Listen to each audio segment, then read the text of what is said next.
बिस्मिल्लाहिर्रहमानिर्रहीम।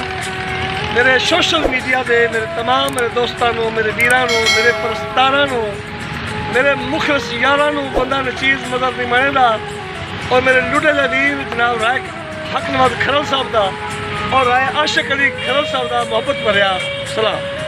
दोस्तों, इस वक्त मौजूद हाँ असी जनाब ताज कंपनी के नज़दीक पार्क के तीनों वीर असी इकट्ठे होए हैं।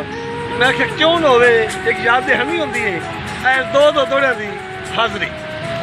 तो पहला दौड़ कर रहा राय हक नवाज साहब के कस्सा झल के जेड़े सिर नहीं चेंदे, कस्सा झल के जेड़े सिर नहीं चेंदे बंदे उहे लजपाल सदींदे ते हम सफर बना के जनजीवी अधरा नहीं छोड़ देवींदे।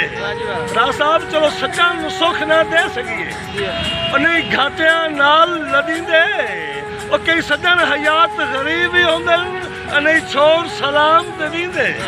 निमाना साहब के असी रुले भी बहुआ है, साड़ी कदर भी काई नहीं। लज मंगेर तलीवड़ा होया के करिए बदले जी जी दे गोहर झिड़कीमड़ा होया ते नित नवी अजमैश दे वेलने ते कुट्टी बाग वलीमड़ा होया अगरू करके खर्चे सजना ते अथू चगड़ सदीमड़ा होया।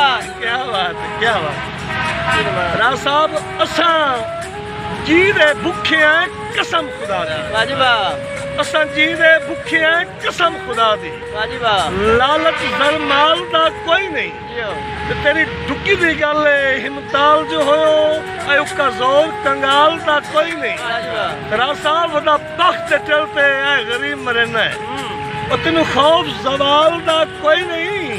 सानू तू बंदा जुत्ती दी धूल ना समझे और सानू तेरे नाल दा कोई नहीं। मारा साहब के पट छड़िया है रुख मेरे हौसले दा तेरे सीता मती सख्त अनेरी ओ एडे तलख माहौल च जिंदा वतना दस करा के होर दलेरी ते मन ले ता रुस्तम बच पौसा एक मिन्नत करे ना तेरी ओ ना कोल ना जोड़ के बैठा कर जिन्ना नाल नहीं बनती मेरी।